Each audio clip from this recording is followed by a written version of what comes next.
that bordered Windsor for this semester. This has been a really, really amazing event for me to organize. I'm Mohammad Almoayad, by the way. I'm VP Political Advocacy right now.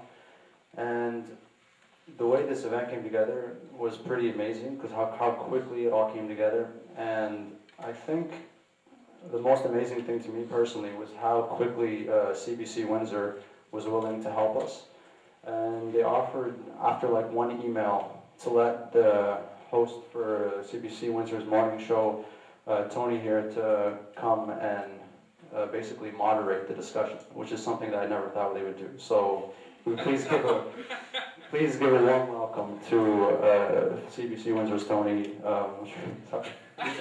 Doucette, that's right. Yeah. Thank you, Mohammad. Obviously, I felt it important to be here, and I'm glad you all did as well. For those of you that don't clearly understand, this is sponsored by the University of Windsor chapter of Engineers Without Borders, a non-governmental organization that's actually doing work in Uganda. So it's a very personal project, certainly a very personal concern for them. I won't spend a lot of time explaining what this is all about, but I think just we need to touch on a few points, just sort of to background why we're here. Joseph Kony is the head of the Lord's Resistance Army, or the LRA, which is a guerrilla group in Uganda. He proclaims himself the spokesperson of God and a spirit medium, and he ordered the abduction of children to become child sex slaves and child soldiers. And he was convicted of war crimes and crimes against humanity by the International Criminal Court in The Hague a number of years ago, 2005, but he has evaded capture. And his group, the LRA, operates in Uganda, the Democratic Republic of Congo, the Central African Republic, and in South Sudan.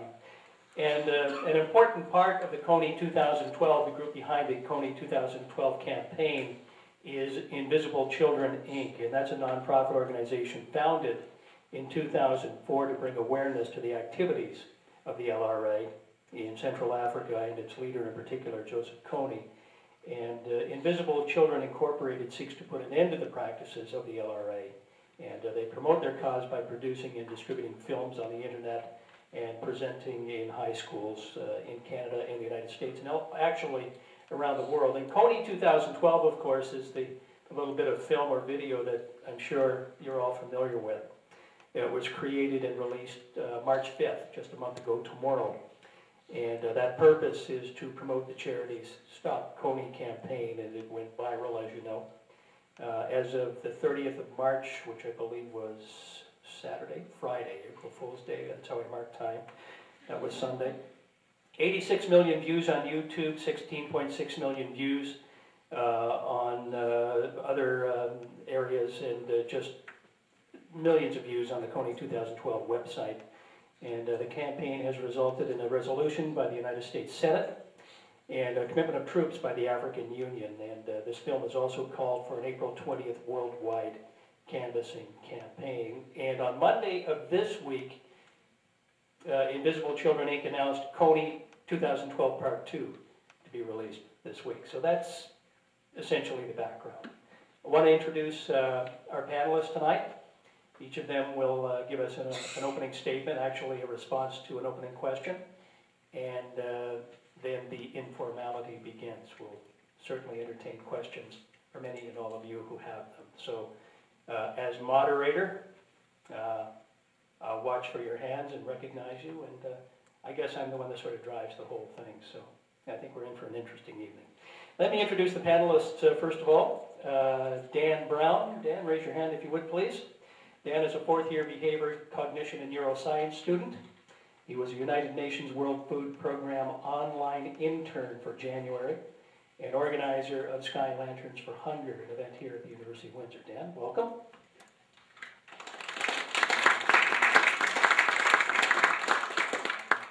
It's lukewarm applause. See if we can't pick it up here. Katelyn Murray is a fourth-year women's studies student and development activist. She's worked in Uganda and several other African countries, in fact, last year, and she's met with former child soldiers, soldiers forced into combat by the LRA. Katelyn Murray. Katelyn, welcome.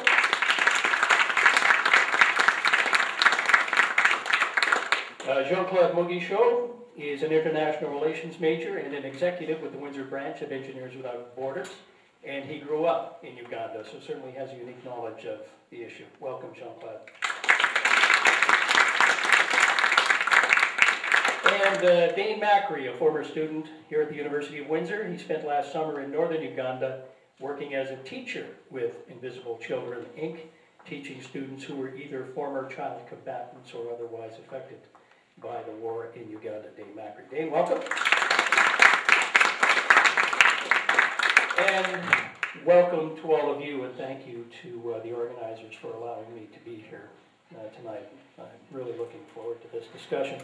Each of the panelists was asked to prepare a response to a question, and it's my understanding that, Dan, you're going to be first to deal with it, and that is, do you support the Kony 2012 campaign and or Invisible Children, Inc.?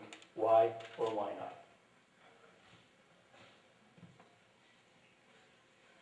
All right, so I'm here as maybe the majority of the video viewers who don't have a strong background in international relations or, you know, at least a scholarly background in you know, humanitarian work. So before the video, I've heard of the LRA. I did not know who Joseph Kony was, and I had kind of an average idea about global issues, politics, and history. But I do believe in the power of pop culture and social change working together. So here we have a video that went viral, surely in a historical way. The thing that was unique, first of all, is the length. You know, it's longer than a quick 3-minute video, and it's not about cats either. And it gets people to see the bigger pictures. It's something that went big really fast, and people really saw a big picture about places that they haven't necessarily visited before. So you're watching the video, I'm watching the video, and you know, it's late at night, and I get the interest, I feel educated, I feel entertained, you know, and I feel empowered emotionally. And the point of the film, from what I saw, was that the global community is a powerful force now, and with the internet, things are a little disorganized, and to have a common goal, if the internet could come together, or people using the internet could come together, to get a common goal and unite on one thing, it's sure to be accomplished. So it seemed like they picked the most easily agreed upon wrongdoer, like one of the biggest criminals in the world, and they said, we're going to stop him. So there's a big emotional reaction. You feel inspired, empowered, and then you jump on board because you see, you know, there's this great music, footage of crowds. So you see that there's already crowds of people supporting this, and you feel like it's already on its way, and now it's my turn. And of course, a few days later, there was a big backlash. So you have these people that, I love this video, I'm so in love with this video, and then it went so far to the side that it just kind of whipped back the other way, and you get this overcompensation of people feeling this is too good to be true. You know, this is all wrong, and then even starting to put down other people, saying, you know, oh, how are you so special for changing your profile picture? All you did was share a video. What are you going to do to change anything? So you even see people being put down for supporting this.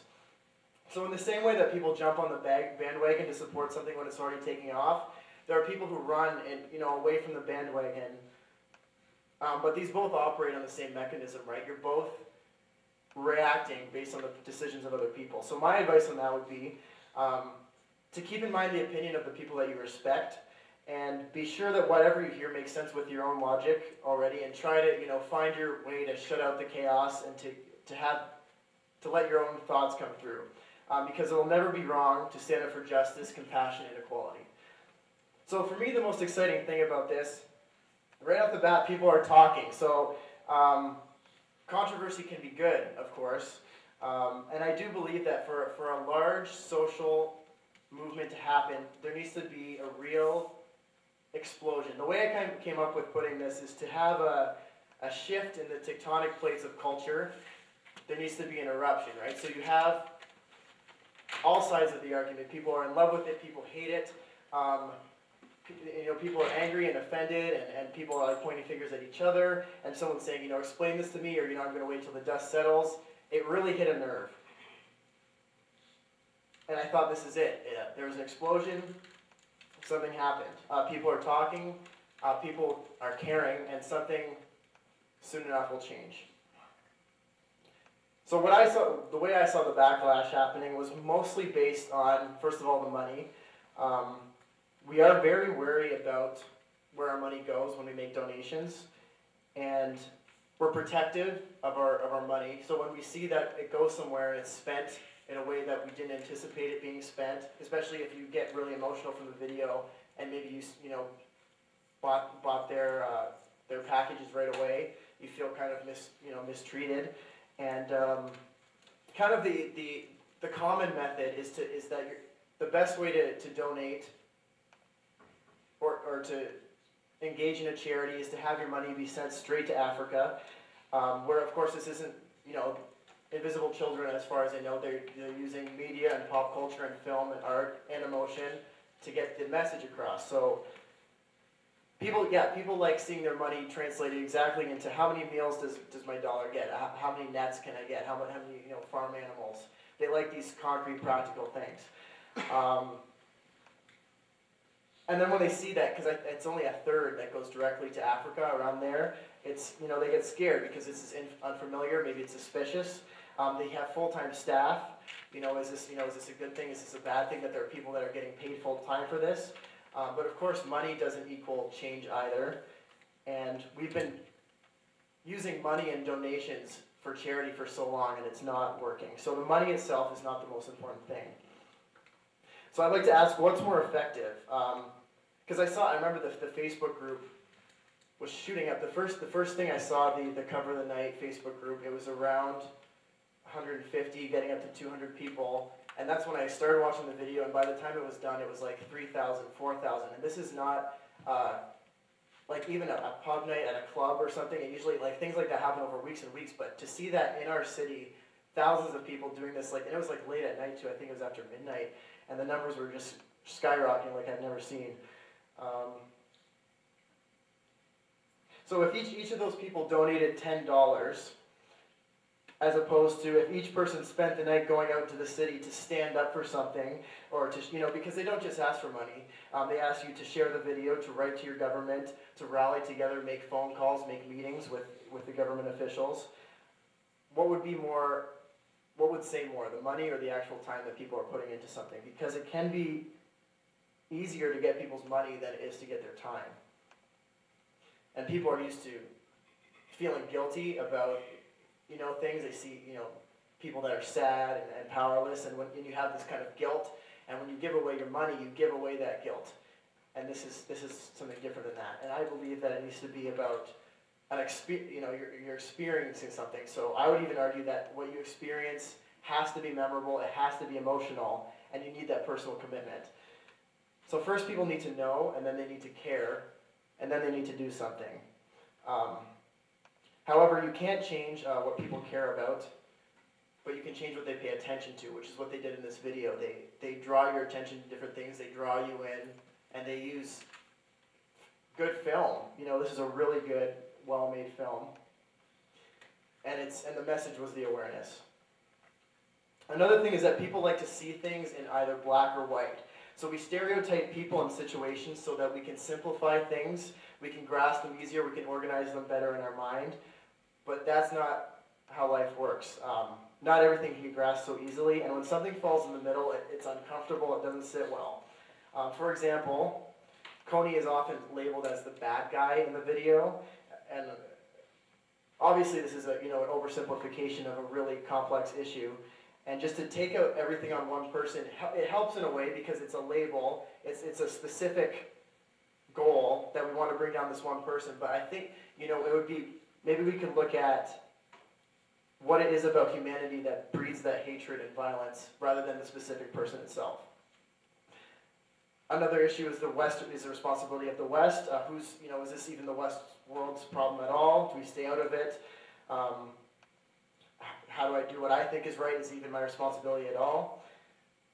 Another point is that Invisible Children was accused of manipulating facts for strategic purposes, which is, I think, a bit harsh. I would kind of say that it's more using the facts to the advantage of their own cause. And I think the best example of this is if you look just back to the Windsor bus pass, as I saw, my friends and students react to it, is you have this Facebook group. They say yes, vote for the bus pass. It sounds great. $11 a month for the bus pass. Partnership with Transit Windsor. It's going to be great for the city. And they're promoting it on this page. They want you to say yes. It sounds great. And then people on their own time find out that there's no opt-out for this. And then when people find that out themselves, they feel wrong. They feel like they're misled or mistreated. And there was a backlash, on the bus pass. And it was almost worse for them just because they didn't make that obvious, that people went back the other way, and it was hard to reconvince those people to say yes. So it's not that the opt-out itself is a bad thing, but the way that people found out made them angry. So just to finish up here, my biggest question and my biggest answer to how I feel about this is, what are we really waiting for? This is a really new thing, and nobody knows, nobody in the world really knows what's going on at all. Nobody knows for sure if he'll be caught or not, or how this will turn out. And I saw this William Shatner interview on Q with Jean-Claude Mugisho, and his advice was just to say yes more. So just say yes, yes to opportunity, and yes to new ideas, to the possibility, and yes to a new journey. Because this is an experimental situation. And you can think of Invisible Children as creating a cell culture. They change the temperature and they change the nutrients to try to make the conditions for the cell growth. And will the cells respond the way we want them to? Will the cells grow at all? Or will a new tissue be formed? We don't know for sure. And I think you can say no until you're blue in the face. But when it comes down to it, you need to try something. And that's why I think it's best just to launch into the future and wholeheartedly accept the risk and possibility of failure. And do what you can to be a part of the shift and speak with the voice of your generation. Thanks.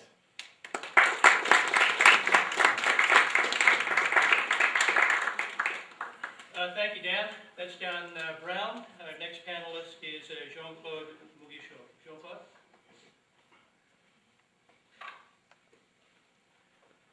I feel a little bit nervous sitting. Like, can I stand?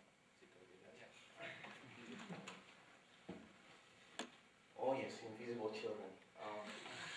Yeah. Seriously, I'm going to start with a little story, all right? For myself. My name is Jean-Claude, and my family migrated to Uganda when I was 9 years old in 2000. So that's a very long time ago.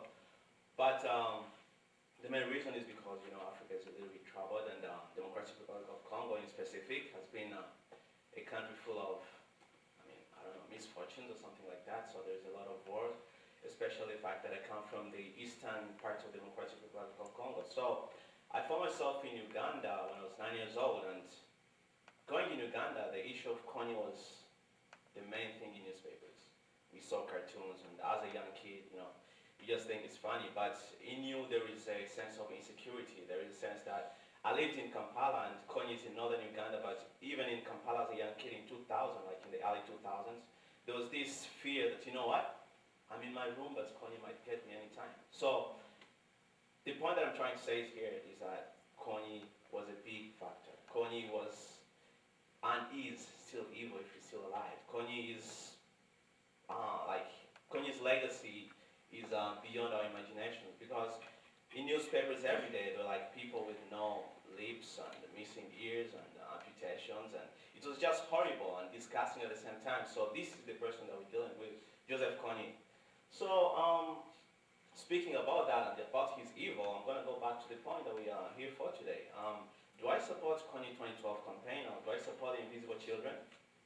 Obviously, yes. Based on the promotion and based on their ideas, or any non-profit organization, I think the aim is to help those people who can't help themselves. The aim is to give comfort to those people who don't have comfort. So with their campaign, I would actually say yes.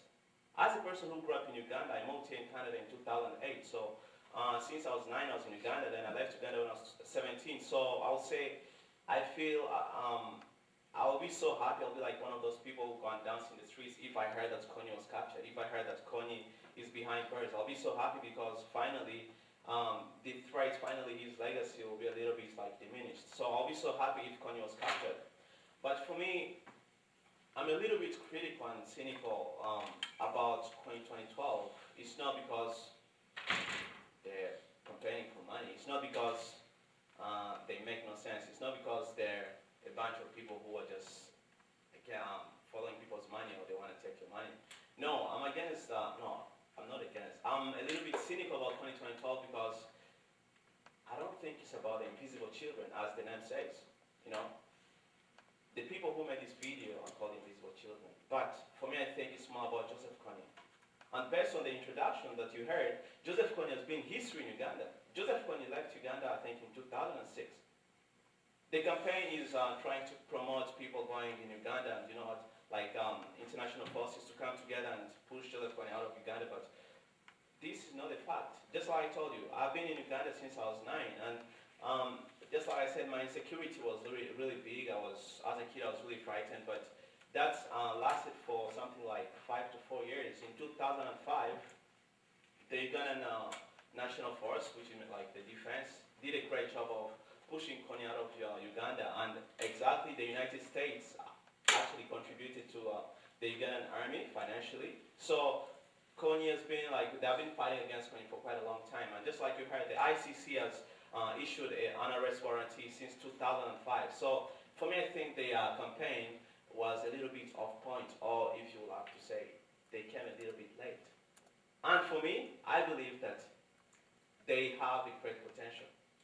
I believe that invisible children can change the world. Just like you say, this is a new generation, and you have seen the power of the internet. You've seen how viral this video went. For me, I'm saying, if we put this internet for a good cause, if we put this internet, like this campaign for what really needs to be addressed, like child soldier issues in Democratic Republic of Congo, which is actually on a higher rise than Joseph Kony right now. If we put this to address women rights violation in Democratic Republic of Congo, whereby sex is being used as a weapon against women, if we put this campaign against, let's move out of Africa, against the human rights violation in Palestine right now, if we put this campaign against the human rights violation in Tibet, I think it will be really, really significant. And for them to go in Uganda was a great cause. For them to go in Uganda was a good thing. But, just like I said, a little bit too late. Kony has been dealt with.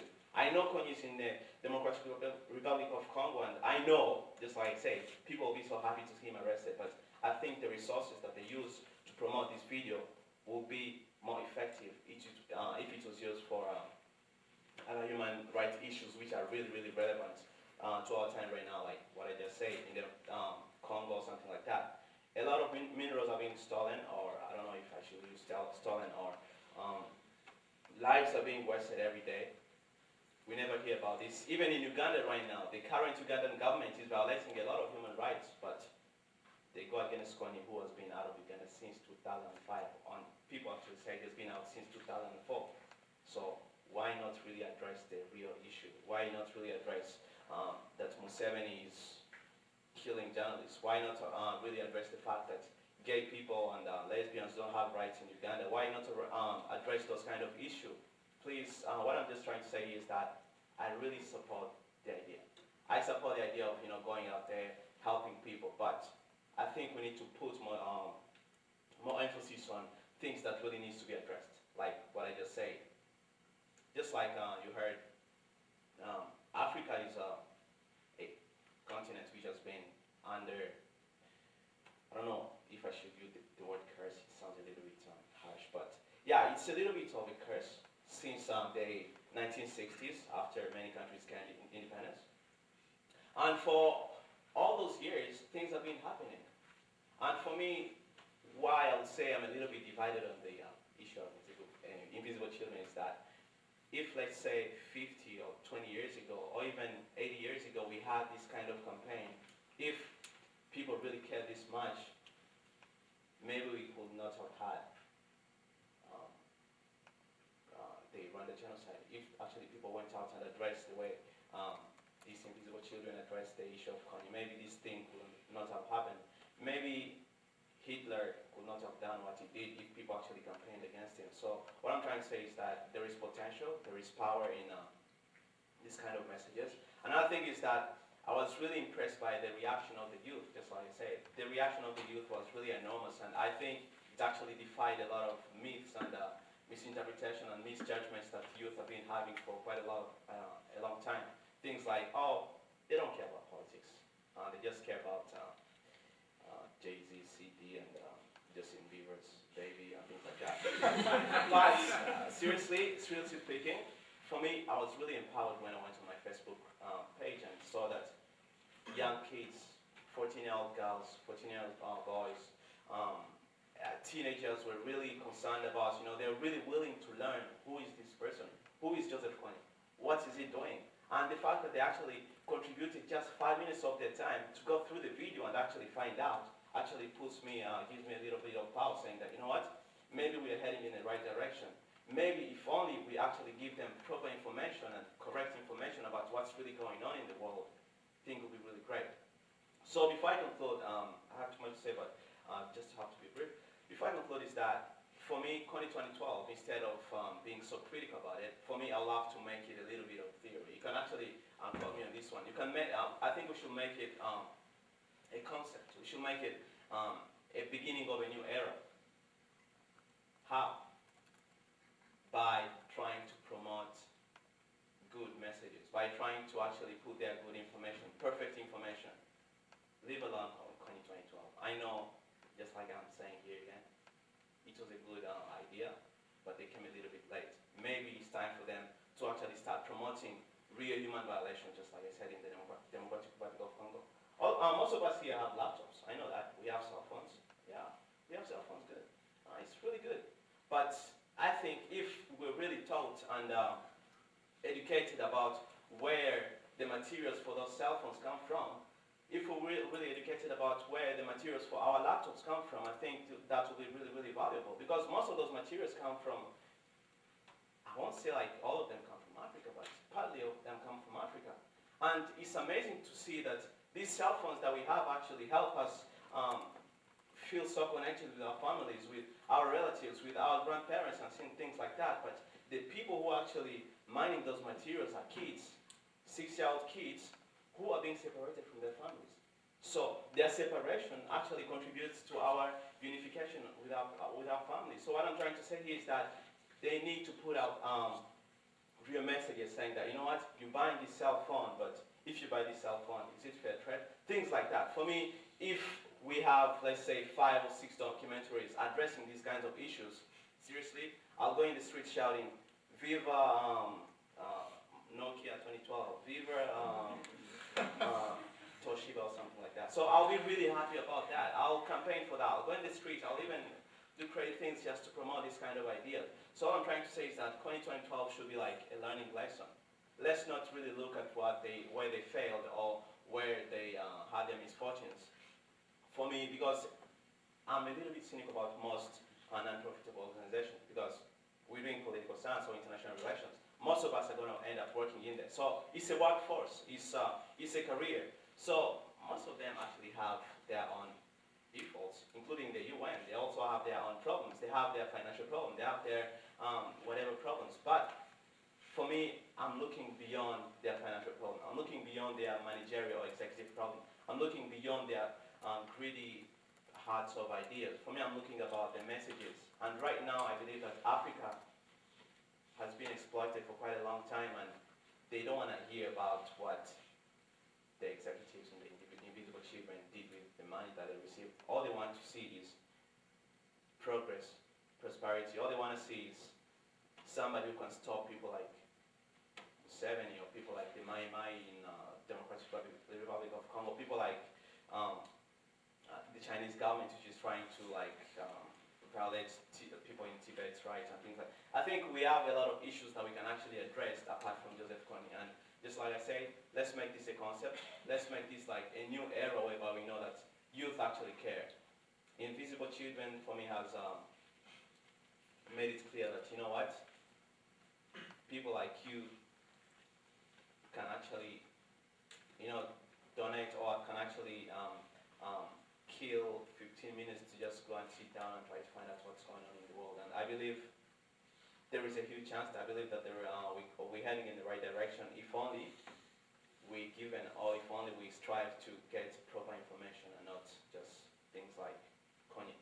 Another thing that I would love to address is, sorry for my time. Man, you're smoking. All right.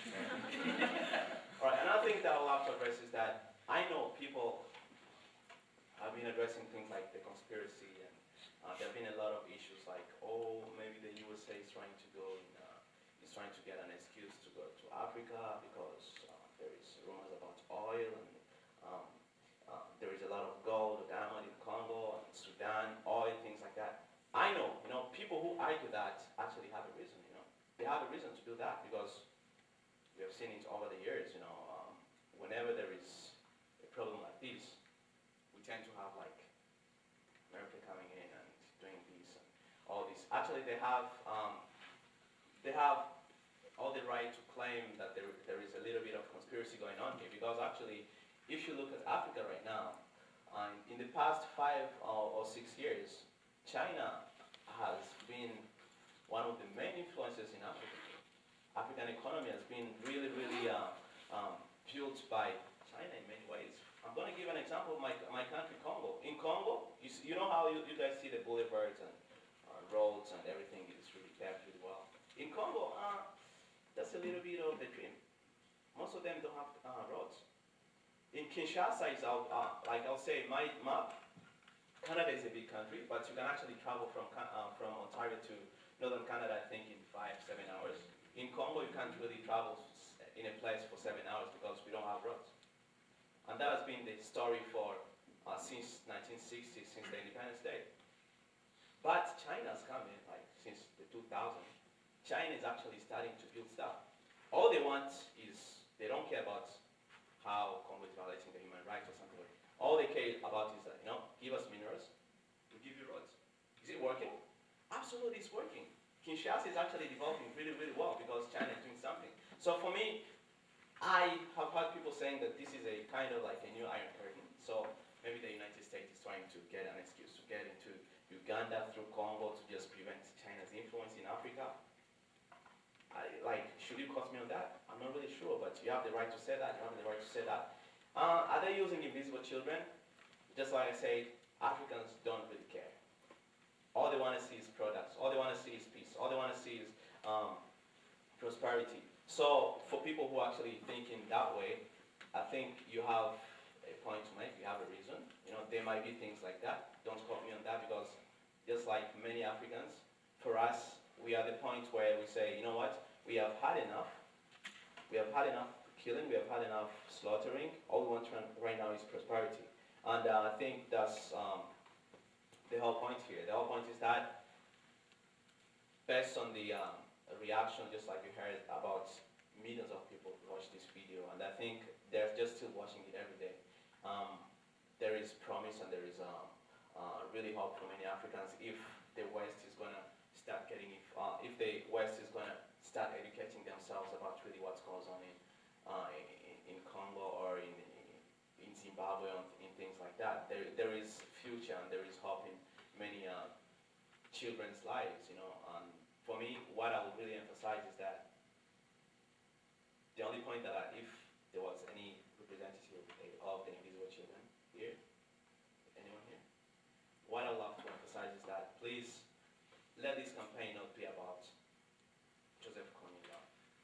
I know Kony has already had people who are dealing with him. There is, the ICC made a arrest warranty. The African Union has already done something, and there are people hunting him. I think Kony's history is gone. Let's really face the real thing. Let's produce movies about the real issues, like the blood diamonds, like women's violations, like how there is a bill that's being discussed in Uganda about killing the gay people, something like that. Let's address those issues. I think those are issues worth sitting on your laptop on Facebook and saying, you know what, I want to watch this. I want to promote this. Let's face that. Let's not promote Joseph Kony. No. I saw people wearing t-shirts about Kony. Let's not make him popular. For me, I believe he's no longer powerful. He's in Congo, but I don't think he's doing any damages right now. I know his myth still lives on. I know his legacy still lives on, and I would really support, just like I say, him getting arrested, but we can focus on other things which are really, really important and worth supporting. Thank you.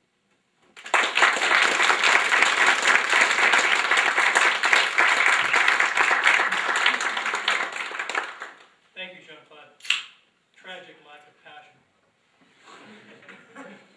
Really, really interesting. Thank you very much. We appreciate that. Sorry for my accent. Oh. Don't ever apologize for that. We all have them too, by the way. Dane Macri. Yes.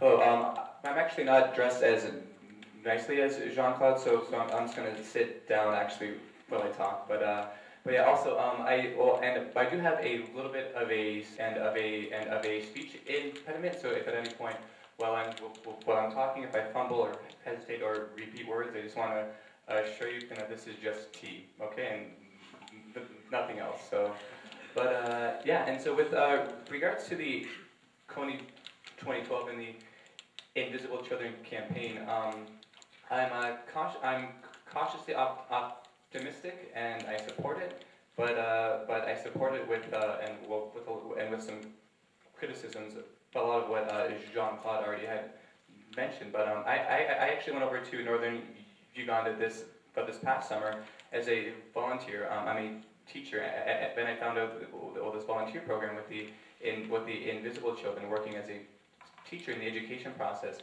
and with former child soldiers, as well as a lot of youth who have been affected by war. So a lot which was not talked about is a lot of the Invisible Children's developmental programs, which I've actually seen firsthand. And Northern Uganda is currently full of different NGOs, and a lot of them are actually doing some fantastic work. But the Invisible Children, I think in their mission statement, it was about creating awareness and videos and that kind of thing. So if people are looking to get involved, I guess what's a really good thing about this campaign is it made awareness. I was actually doing a presentation at a high school a couple weeks ago, and a young high school student asked me. She was very idealistic, and she asked me if I put up a Kony 2012 poster, will it actually make a difference? And it's a very good question. And then I kind of let her know, well, because I think her idea of making a difference, because there are many different kinds, making awareness, education programs, women empowerment, in the area of development, there are all kinds of different programs. So I guess based on your interest and what you're looking to do, I think this campaign has brought to light the issues of Northern Uganda. So, and it's also brought a lot of critical thought, which I think is very, very good too. Now, one of the things that I particularly didn't like about the video is it portrayed the current state of is how it portrayed the current state of Northern Uganda. As Jean-Claude said, the Ugandan government pushed out Kony in about 2005 or 2006, and the video kind of portrayed Northern Uganda as a crippled area, just really devastated, and that can't be furthest from the truth. I was there, and it was a beautiful place. Schools were being rebuilt. It was in reconstruction mode. It was doing very well. And one of my Ugandan friends said that the best sound he has heard in 5 years is that he has not heard a gunshot in 5 year. So and so the area itself is doing very, very well. And another part that I was a little about the video, which I thought they should have done a better job, was I believe they overlooked the local involvement of the Ugandans in the actual peace process. A lot of Ugandans made huge efforts, made these huge strides, and for initiating peace talks and for doing amazing things. And I think this video kind of overlooked those local efforts and kind of portrayed the issue as that they need intervention, which and in some cases is very true, but a lot of the positive developments coming out of Northern Uganda came from the Ugandans themselves. Another criticism that I have is that, and as Jean-Claude alluded to already, he took a lot of my points, but yeah, the video kind of didn't take into consideration a lot of the human rights violations actually done by the Ugandan government. Museveni is far from a saint. He is not as bad as Joseph Kony in the sense of the brutality of some of the horrible things. But I mean, yeah, the Ugandan government is has a lot of things to deal with too. But overall, though, I do think the campaign, because the campaign was actually to raise awareness about the issue and to because they had sent 100 troops over, I believe, sometime in the fall. U.S. troops at help with supplying and kind of tactical and kind of information base. And what I believe is that the campaign was to actually keep the issue popular and then keep people interested, because there was talks about the U.S. pulling out, and they were so close and with actually getting the LRA. So I believe that was the original purpose, raising awareness and keeping sustained interest, and I believe that that worked. And I was having a conversation with one of my friends, and he had mentioned about how the issues in Northern Uganda are not as bad as they were as the war started in 1986, and it was and at one point it was very brutal, as Jean-Claude alluded to. People were terrified of being well abducted. There were night commuters. There were 2 million people displaced in a matter of days. I mean, things were very bad. And and I was having a conversation with a friend, and who kind of said, "Why now? Like, why, why seek Joseph Kony now?" And I heard a proverb while I was there in Northern Uganda, and it goes like that the best time to plant a tree was 20 years ago. The second best time is today. So obviously, when these things were happening 20 years ago, the international community did not get involved, and as a result, horrible atrocities happened. I forget the actual statistics, but tens and thousands of children were abducted, mutilations, terrible things, and 20-some years ago, nothing was done.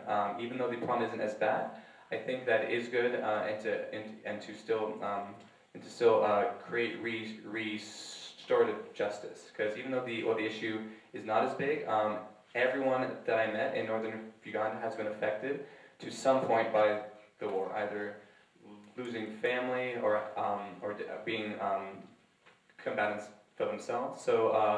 So I guess on the whole, I am supportive of the campaign. I saw some Invisible Children's work down there in terms of development, and it was very good. Although if people are interested in making more of a difference, there are wonderful groups down there. Many grassroots, many other NGOs such as War Child Canada. There's amazing and local groups down there too. So if this video has kind of spurned a passion to get involved, I definitely urge you to look into other groups, just in case Invisible Children's goals aren't in line with yours. But overall, I think it raised a attention to a crucial issue, and nothing's perfect, but I think it that definitely got a lot of people involved, and it definitely got a lot of youth caring.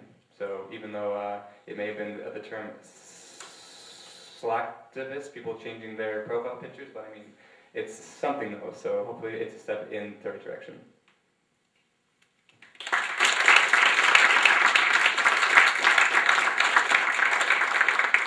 Thank you, Dane.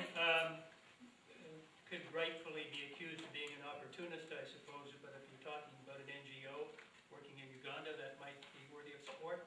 Perhaps Engineers Without Borders might be a good one. Sorry. No, just I'm an opportunist. I just thought I'd say that. Thank you, Dane. Katelyn Murray, our fourth panelist. Okay, so I'm sort of going to jump off where Dane left off there about looking into other organizations and continue with my critique, shall we say, of the campaign and the organization itself, because I don't support the campaign, but I do support the cause.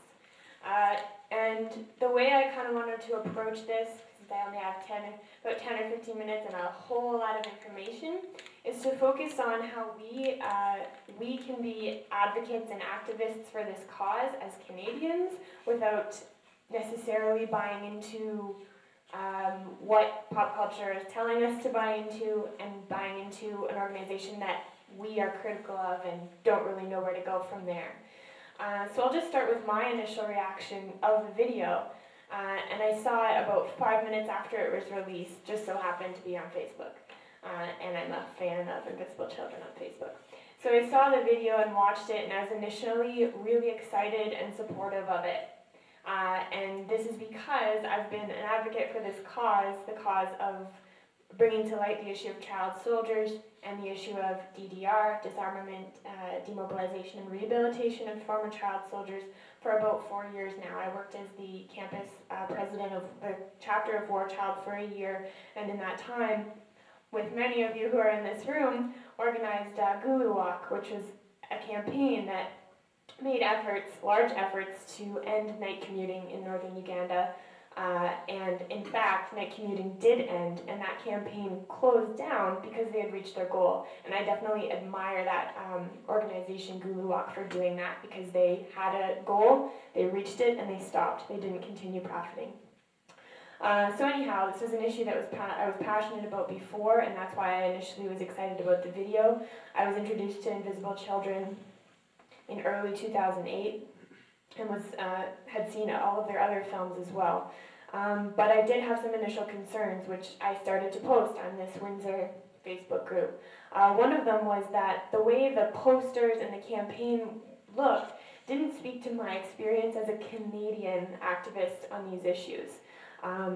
So as you may or may not know or have seen, the posters reflected the Democrat-Republican dichotomy, and though that's an interesting concept for bringing together opposing political parties, it definitely doesn't speak to Canada as a country who may want to be involved, or other countries who may want to be involved in the cause. In addition, when you look at the website, for instance, they're saying that you should contact culture makers and policy makers. All of the culture makers are celebrities and or athletes, and none of them were international human rights or international development practitioners or advocates, such as Stephen Lewis, who's been working on this for 30 years plus, or Samantha Nutt, who's been working on these issues again for over 20 years. The policymakers as well were all American except for one, and if you've looked at this, the one is Stephen Harper. And if you understand how we as advocates in Canada go through our political process to be an activist for a cause, it's definitely not by writing to the Prime Minister. It's by contacting our local MPs and working through it that way. So I feel the campaign, I understand it's an American campaign, of course, but if you're going to advocate for an international cause, why not put some international policymakers on that list? Why not actually make an effort to address the way the political process works in a neighboring country if you're going to get so many people supporting it? So maybe they'll address that in the next video we have yet to see. So as time passed, I started reading more critiques, many of which fell in line with a lot of the readings I've done in the past and the research I've done about child soldiers and development on the African continent in general. And I started to question the campaign, and I started to post about these critiques. And what I noticed, that Dan sort of alluded to as well, was this binary dialogue that appeared on the Facebook walls and in people's discussions of the campaign. It's you're either for it or against it. And I actually printed out some of the things that have been written on the Windsor group for Cover the Night, the things that people have been saying to each other in this binary dialogue in response to someone who's been rightly and politely critical about the campaign. Someone says, I say we find out where this bitch lives and coat her house in 5 layers of Kony 2012 posters. in response to someone who is suggesting we address the environmental responsibility of putting up all these posters in the city. How are you going to take them down? What's going to happen? Someone says, if Earth Day rolls around and I see even one stupid poster, I would brand you all liars and hypocrites because who cares about Africa if our own town goes to shit? So there's a lot of profanity going on. There's a lot of ad hominem attacks against individuals. There's a lot of naivete. So someone who has apparently done some development work says, don't be jealous, I save money and can travel while you are probably the, profanity coming, derpiest motherfucker ever and stay home all day bitching over the net, continue making your life seem really fun and worthwhile. So people are seriously attacking each other on this Facebook group, and if people here I know understand what social justice means, you also know that social justice is about unity and not binary. It's not about attacking each other ad hominem because you feel a certain way. So that's just a few examples of what's been going on. If you haven't been following what's happening on Facebook, I'm sure it reflects the larger scale of people falling into this binary, we're against it or for it. And I think that this is also promulgated by popular culture. The campaign pressures both sides of the American political binary. It really enforces the idea of we have to do something now, do it now, help us now. Otherwise, well, you're not doing anything. And it polarizes our experience as Canadians. And as Dane was saying, I question if we're all fighting for the same cause, and further, if Invisible Children is really dedicated to international justice and rebuilding in communities, why don't they give more information even on their website about other organizations, or in their video about the many organizations who they've not only partnered with, but who also are working on this cause as well. I think this also leads to being a little bit naive about the cause or being totally disillusioned.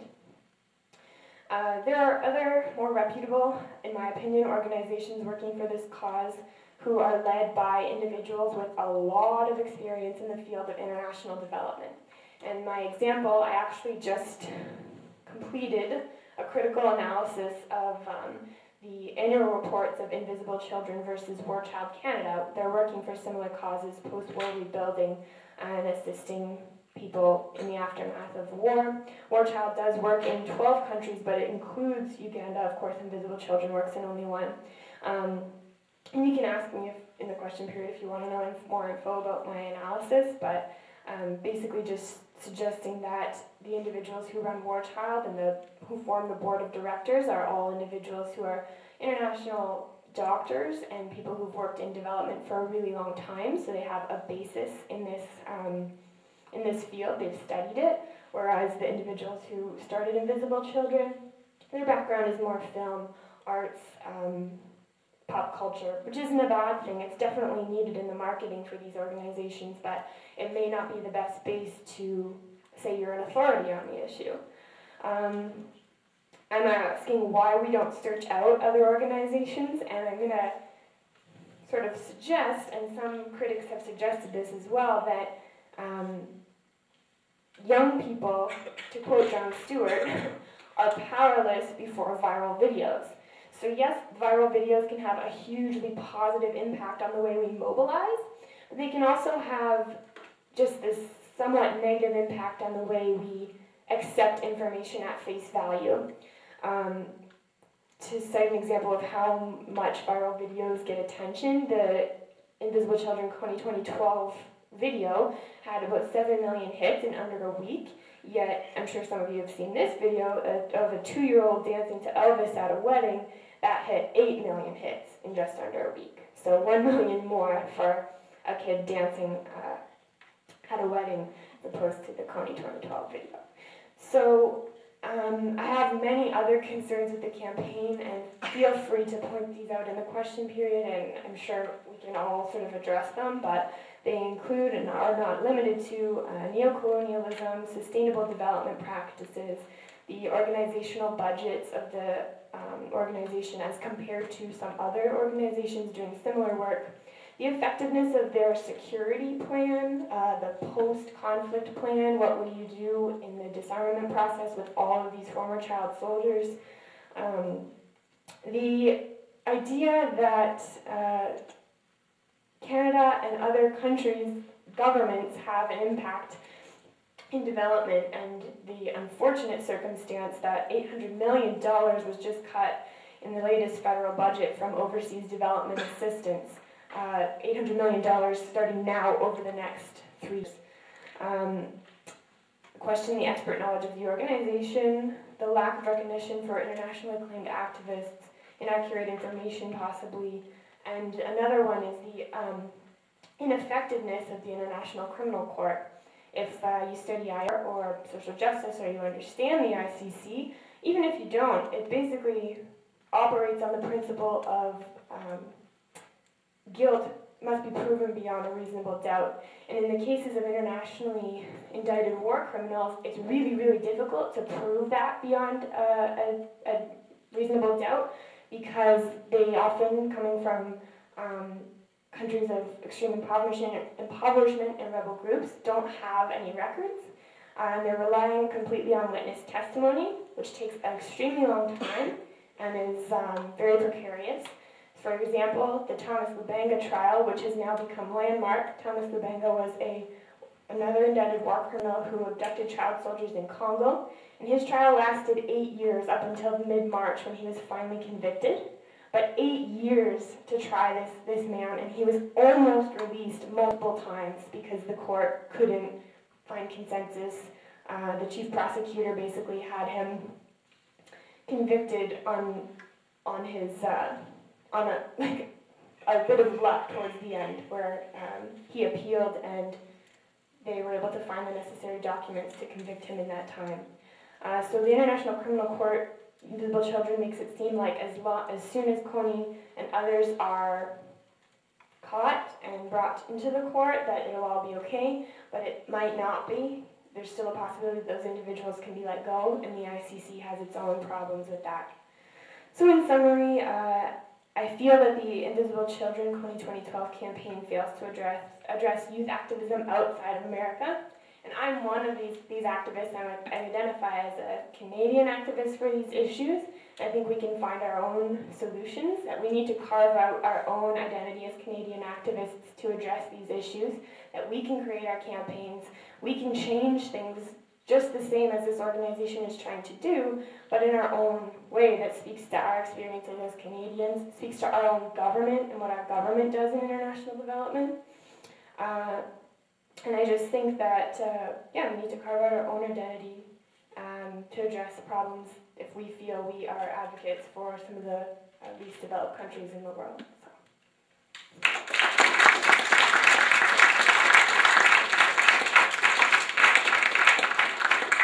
Okay, thank you, Katelyn. We'll leave the microphone there since you guys are carrying much of the load. We'll let you use the microphone. We'll open it up